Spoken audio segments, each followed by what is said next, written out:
إن الحمد لله نحمده ونستعينه ونستهديه ونستغفره ونعوذ بالله من شرور أنفسنا ومن سيئات أعمالنا. من يهده الله فلا مضل له ومن يضلل فلا هادي له، وأشهد أن لا إله إلا الله وحده لا شريك له، وأشهد أن محمدا عبده ورسوله صلى الله عليه وعلى آله وأصحابه وسلم تسليما كثيرا.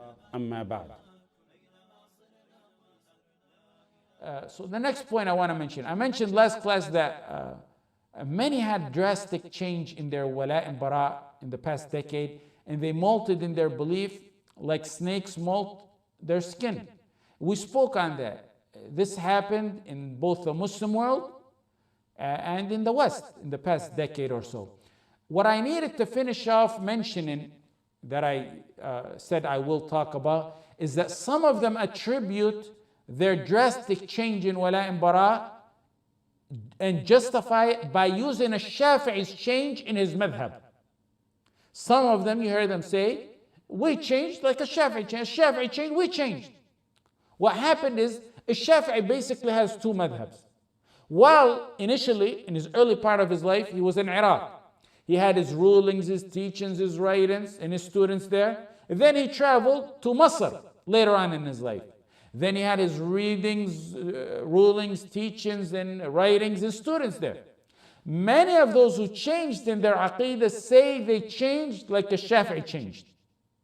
Well, let me respond quickly to that so we won't be fooled by that. Oh yeah, Shaafi'ee changed, so yeah, later on you want to change your deen and moult in your deen, you can change. Ibn al-Qayyim in A'lam al-Muwaqqi'in said a faqih, to give a ruling, in addition to the textual knowledge of the Quran, Sunnah, Ijma', he has to know the tradition, the time and the custom, the settings that surround the matter he's going to be talking about. A faqih must know that. But that's in fiqh. Aqeedah doesn't change. And even in fiqh, the entire madhab doesn't change like Ash-Shaafi'ee changed based on traditions or customs or timings or places.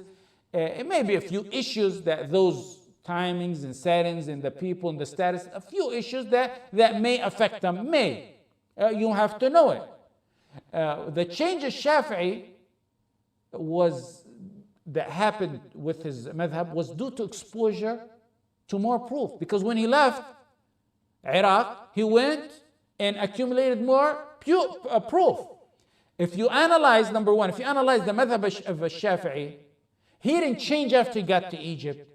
His reform and change began before he left Iraq. Right before he left Iraq, he began to change. The change in Iraq before he left to Egypt was because more proof was reaching him.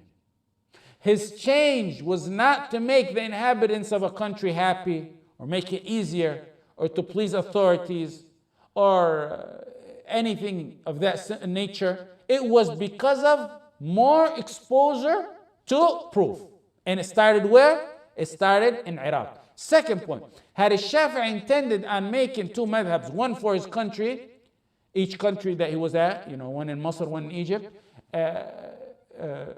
based on traditions or to please Western authorities there or whatever it may be, what other factor they may claim, he would have said, I wrote this in Egypt, and that's for Egypt. And what I had wrote in Iraq, that's for Iraq. Had he said that, we would understand that every country has its own circumstances and different set of rulings from the Quran and Sunnah. That's not Ash-Shaafi'ee. That's not the way Shaafi'ee works. Ash-Shaafi'ee actually is quoted as saying the opposite to that, because that's not how Ash-Shaafi'ee works. Ash-Shaafi'ee is quoted as Zarkashi in Al-Bahr al-Muhit, quotes As-Safi'i Shayn, it's prohibited for anyone to narrate any of my old madhab when I was in Iraq.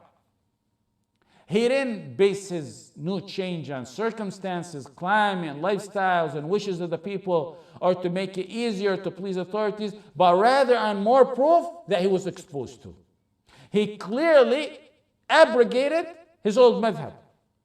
The third point on this matter, had it been that he changed because different fatwas suit different people in different countries, his students who know him best in Iraq would have kept promoting his work in Iraq. And they did not do that. Number 4, I'll slow down a little bit, inshallah. The real, genuine followers of Ash-Shaafi'ee, and they know him best, never mentioned that he changed because of a different country or different people or circumstances or any of that. In fact, if you analyze and read carefully, you would realize that when his students, because some of his students became mujtahideen, if any of them adopted opinions from his old madhab that he changed from, because they deemed it strong, they adopted that opinion because as mujtahideen they deemed that opinion strong, they would take that opinion but not attribute it to their shaykh because he retracted his entire madhab. If they preferred one of his old opinions and they chose it because they're mujtahideen, they would use it without attributing that to him. Why? Because he abrogated it. They're doing it on their own. They don't want to attribute something to him that he didn't want. Now, 5th point, if a Shafi'i changed his fiqh based on change of countries and nature of people or circumstances or whatever reason people claim, if it was not based on proof, then he would have said, only people of Egypt follow this madhab. And only the people of Egypt. And if you're Iraq, follow the madhab in Iraq and no one else. He would not have allowed followers from any portion outside of that country where he was in to follow the madhab he was forming and teaching and outlining. That never happened. In fact, in Nawawi rahimahullah, you know that he's a Shaykh, Shafi'i, Imam in the Shafi'i madhab. He said in his book Al-Majmu', he said, anytime you see 2 opinions for a Shafi'i, the correct opinion is the new one, meaning the one where he was after he traveled. The 7th point I wanted to mention is that on this matter is that those who use the Shafi'i change, when they say it to justify their change of being astray and to making matters easy or popular. They'll choose the popular matter at that time to please others because that scores points. They do that even if it's against the Quran and the Sunnah. So they want to make matters easy to please people. Not only do they do it in fiqh, they took it a step up to doing it in Aqeedah. And it's bad in both. To please people, make it easier. Yes, Cyril. But if you analyze the works of Ash-Shaafi'ee in Egypt and Iraq, his overall views in the new madhab are considered harsher, tougher. So he changed to a harsher view and he did not shed out of his principles in Aqeedah. How so? Look at his usul, his principles that he founded his madhab on, his new madhab, the changes that took effect. In his new madhab, he based a lot on precaution. When you base a lot on precaution, that makes matters tougher. B, he did not use the principle of al-masalih al-mursala, the consideration of public interest, which makes matters slightly easier. He didn't use that in his new madhab. C, urf. He used more of text that reached him over urf, which is custom. You understand more what I mean when he changed those principles, how he changed to a harsher view. Not a harsher, but the correct view. But it was harsher than the old view. In Iraq, he used to, for example, dislike using silver and gold plates. When he went to Musā, he said it's haram. So in Iraq was makruh, in Musā it's haram. He changed to a harsher view. In Iraq, he adopted that if one forgets al-Fatiha in Salah, he doesn't have to make it up. In Egypt, he said, one must make it up. Meaning if you remember afterwards, you have to make it up. So he changed to a harsher view. In Iraq, he used to say that washing from a dog's saliva is not obligatory. It's not wajib. When he went to Masr, he changed to the opinion that was obligatory. So he went to a harsher view. So don't use the Shafi'i as justification. Another example. In Iraq, he used to say, if one doesn't follow the order in wudu, like if he does his feet before his face, that's acceptable in the madhab. It's not preferred, but it's acceptable.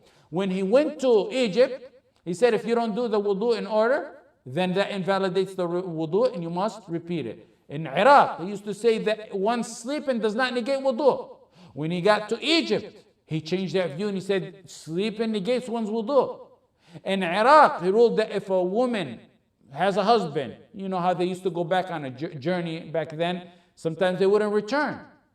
He said after 4 years expire, she can consider him dead and do the iddah automatically.